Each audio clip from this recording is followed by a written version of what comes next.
320809 kes pendakwa raya lawan Nur Syairah Adila binti Nordin. Nur Syairah Adila binti Nordin dibawa ke Kendal tertuduh. Saya, Amir Bakis, bertindak sebagai pendakwa raya kanan di pihak pembelaan tertuduh Nur Syairah binti Nordin, diwakili oleh Siti Zaliha selaku peguam bela dan bersamanya Siti Aminah. Yang Arif, saya memohon kebenaran mahkamah yang mulia ini untuk membacakan pertuduhan terhadap tertuduh sekali lagi. Nur Syairah Adila binti Nordin bahawasanya kamu pada 24 Disember 2020 di Tadika Iman yang beralamat 212F Jalan Damansara jam 12.30 tengah hari telah menyebabkan Puteri Aisyah mengalami pendarahan otak lebam dan tidak bermaya. Mendera masa sehingga masa tidak bermaya, lesu dan masuk ke hospital ICU. Masa adalah merupakan murid kamu sendiri. Oleh yang demikian, kamu telah melakukan kesalahan jenayah yang jika satu kesalahan kamu boleh dijatuhkan Seksyen 31 Akta Kanak-Kanak 2001 harus dipinda dengan segera bagi membolehkan pelaku dikenakan hukuman yang lebih berat dan setimpal. Adakah kamu faham dengan pertuduhan ini? Saya faham. Baiklah, pihak pendakwa raya, adakah kamu telah bersedia untuk prosiding selanjutnya? Belum ya Arif, saya memohon agar pembicaraan ditetapkan pada satu tarikh yang lain untuk membolehkan pihak polis menyelesaikan kesihatan kes ini. Tiada bantahan dari pihak kami, Ya Arif. Baiklah, tarikh pembicaraan kes ini akan dijalankan pada 1 Januari 2021. Di dalam Mahkamah Tinggi Kuala Selangor, kes bernombor 14320809 kes pendakwa raya lawan Nur Syairah Adila binti Nordin.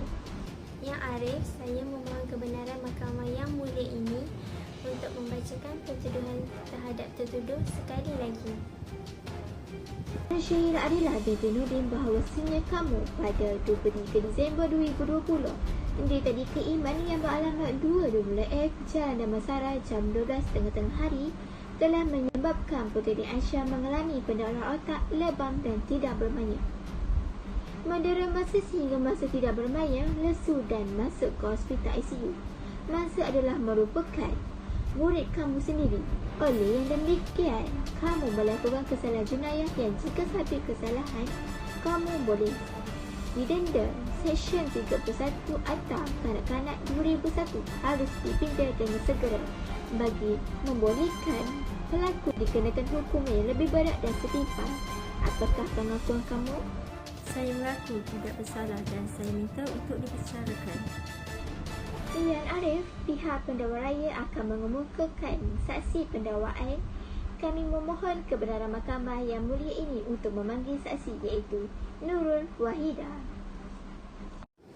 Bahawasanya saya Nurul Wahidah binti Hamid mengaku bahawa segala yang akan saya nyatakan dalam perbicaraan ini adalah benar dan tidak ada yang tidak benar melainkan yang benar-benar berlaku.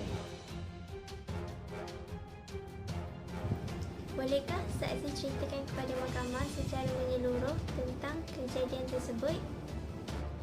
Baiklah, pada 25 Disember 2020, saya merupakan saksi pada hari tersebut bersama-sama dengan beberapa orang saksi lain. Kira-kira pada pukul 10 pagi, kami terdengar suara budak menangis dengan kuat di Tadika Iman. Saksi nampaknya betul-betul yakin akan masa tersebut, iaitu 10 pagi. Bolehkah saksi terangkan kepada mahkamah bagaimana saksi yakin dengan waktu yang dinyatakan? Bantahan, Yan Arif, soalan yang dikemukakan oleh pihak pendakwa lain tidak relevan dengan pokok pembicaraan ini. Yang Arif, kami ingin membuktikan bahawa keterangan ini tidak akan bercanggah dengan bukti-bukti bedah siasat mangsa. Bantahan ditolak. Saksi, sila jawab soalan tersebut. Memang saya terdengar suara budak menangis pada waktu tersebut kerana saya ketika itu baru pulang dari membeli sayur di pasar. Saya melihat jam yang sudah menunjuk pukul 10 pagi. Baiklah, teruskan. Siapa saksi-saksi yang lain berada dengan puan pada masa tersebut? Saya dan beberapa kawan-kawan yang lain ketika itu pulang dari pasar. Kami terdengar suara budak menangis dengan kuat. Kemudian kami pergi melihat kejadian. Saya mendapati salah kelihatan mencurigakan dan masa kelihatan seperti ketakutan apabila bersama dengan pesalah. Kemudian saya terus menanyakan pihak polis untuk sampai ke tempat kejadian. Berapa lama masa diambil oleh polis untuk sampai ke tempat kejadian? Lebih kurang 20 minit. Bolehkah saksi gambarkan kepada mahkamah bagaimana keadaan tempat kejadian pada masa tersebut? Setibanya kami di sana, ramai orang berkumpul di depan pintu tadika tersebut. Kami masuk ke dalam dan mendapati tertuduh sedang berada dalam keadaan mencurigakan di satu sudut di tadika. Apakah yang saksi temui di tempat kejadian? Kami melihat seorang kanak-kanak perempuan dalam keadaan yang ketakutan dan berada dikelilingi dengan lebam di atas lantai ruang tamu tersebut. Selain itu, apa lagi yang ditemui?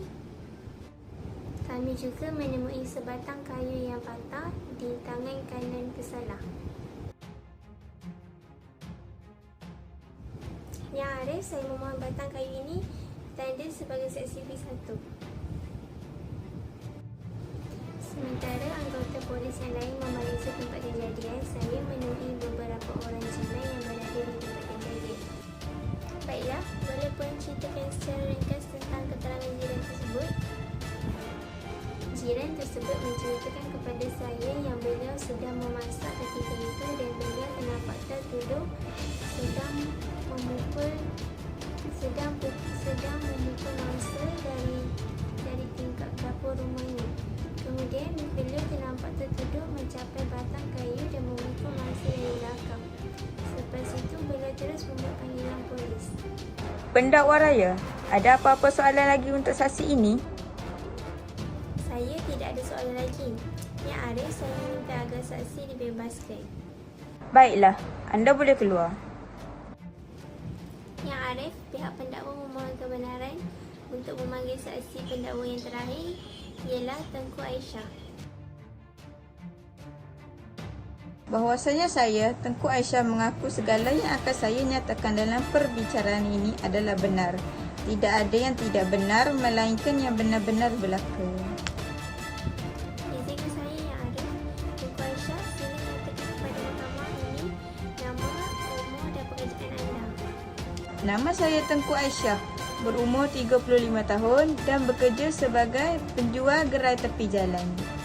Selain daripada terdengar kanak-kanak menangis, apa bukti-bukti lain yang dapat dianalisis? Saya ternampak pesalah sedang memukul seorang kanak-kanak dengan rotan tanpa henti. Setelah dikenal pasti, saya sempat merakam peristiwa itu berlaku. Oleh itu, saya membuat kesimpulan bahawa sewaktu kejadian, si mangsa ada mempertahankan dirinya. Sebab itulah dia menjerit dengan sekuat hati sambil meminta pertolongan. Adakah ini video tersebut, Tengku Aisyah? Ya, inilah video yang sempat saya rakamkan. Baiklah. Jadi, Tengku Aisyah, adakah anda Bantahan, Yang Arif. Kes ini belum dibuktikan. Bantahan diterima. Pendakwa raya, sila tukar soalan anda. Maaf Yang Arif, setakat ini dahulu saya tidak ada soalan lain untuk saksi ini. Izinkan saya, Yang Arif. Tengku Aisyah, anda betul-betul yakin bahawa di dalam video tersebut adalah pesalah tersebut? Ya, saya yakin. Izinkan saya, Yang Arif. Pihak pendakwa raya telah membuktikan bahawa terdapat kes prima facie di pihak kami atas beberapa faktor utama, iaitu: pertama, tertuduh Nur Syairah merupakan orang yang terakhir bersama semasa. Ini dikukuhkan oleh keterangan oleh saksi Tengku Aisyah. Beliau telah melihat tertuduh berada dalam keadaan yang mencurigakan dan mendera mangsa dengan merotan berulang kali. Sementara itu, mustahil menunjukkan bahawa wujudnya orang luar yang berada di dalam pusat tadika, hanya tertuduh dan si mangsa yang berada di tempat kejadian tersebut. Kedua, berdasarkan keterangan saksi juga membawa mangsa yang Tengku Aisyah mempunyai rakaman video yang sempat diambil semasa peristiwa berlaku. Video itu juga jelas menunjukkan bahawa susuk tubuh sama seperti tertuduh iaitu Nur Syairah seolah-olah melepaskan geram terhadap si mangsa dan beliau sedar dengan apa yang dilakukan ketika itu. Justeru itu, pihak kami telah membuktikan beberapa elemen dalam kes penderaan tersebut dan kami memohon budi bicara mahkamah untuk memutuskan bahawa terdapat prima facie dalam kes ini. Sekian, terima kasih. Izinkan saya yang Arif. Setelah mendengar keterangan saksi-saksi pendakwa raya, terdapat bukti-bukti yang masih sama mengenai kes penderaan. Antaranya ialah: pertama, saksi pihak pendakwa raya iaitu Tengku Aisyah hanya mendengar kanak-kanak menangis di sebuah pusat tadika. Ini tidak mencukupi untuk mengatakan bahawa Nur Syairah adalah tertuduh telah mengakibatkan kecederaan kepada si mangsa dengan mendera kanak-kanak di sebuah tadika. Keterangan yang anak guan kamilah mendera kepada si mangsa ini hanyalah andaian semata-mata yang ada untuk menimbulkan keraguan dalam kes ini. Kedua, hasil keterangan daripada saksi tersebut juga tidak cukup membuktikan bahawa anak guan kami seorang yang bersalah. Jadi, ini menunjukkan anak guan kami tidak mempunyai motif untuk mendera kanak tersebut. Ketiga, video yang ditunjukkan tidak menunjukkan wajah yang begitu jelas. Ini membuktikan bahawa anak guan kami tidak bersalah kerana wajah yang berada dalam video tersebut tidak menunjukkan ciri-ciri anak guan kami. Konklusinya di sini, pihak pembelaan ingin menekankan bahawa tiada kes prima facie di pihak pendakwaan disebabkan mereka tidak berjaya membuktikan kes pelapui keraguan munahasabah. Justeru, pihak pembelaan memohon kepada mahkamah yang mulia ini untuk membebaskan anak guan kami. Sekian, terima kasih. Baiklah, setelah mendengar hujah kedua-dua belah pihak iaitu pihak pendakwa raya dan pihak pembelaan, mahkamah dengan ini memutuskan bahawa terdapat kes prima facie di pihak pendakwa raya berdasarkan faktor-faktor ini. Saya berpuas hati dengan saksi-saksi yang dikemukakan oleh pihak pendakwa raya. Pihak pendakwa raya telah membuktikan bahawa kewujudan tertuduh. Ini membuktikan dengan keterangan-keterangan daripada semua saksi pihak pendakwa raya. Saya mendapati tiada sebarang keraguan dalam pembuktian ini. Oleh yang demikian, mahkamah memutuskan bahawa terdapat kes prima facie di pihak pendakwa raya. Dengan ini, mahkamah mengarahkan supaya tertuduh tampil membuat pembelaan jurubahasa. Dengan ini, tertuduh diperintahkan untuk ditahan di bawah Akta Kanak-kanak 2001 sementara menunggu satu perintah daripada Yang di-Pertuan Agong.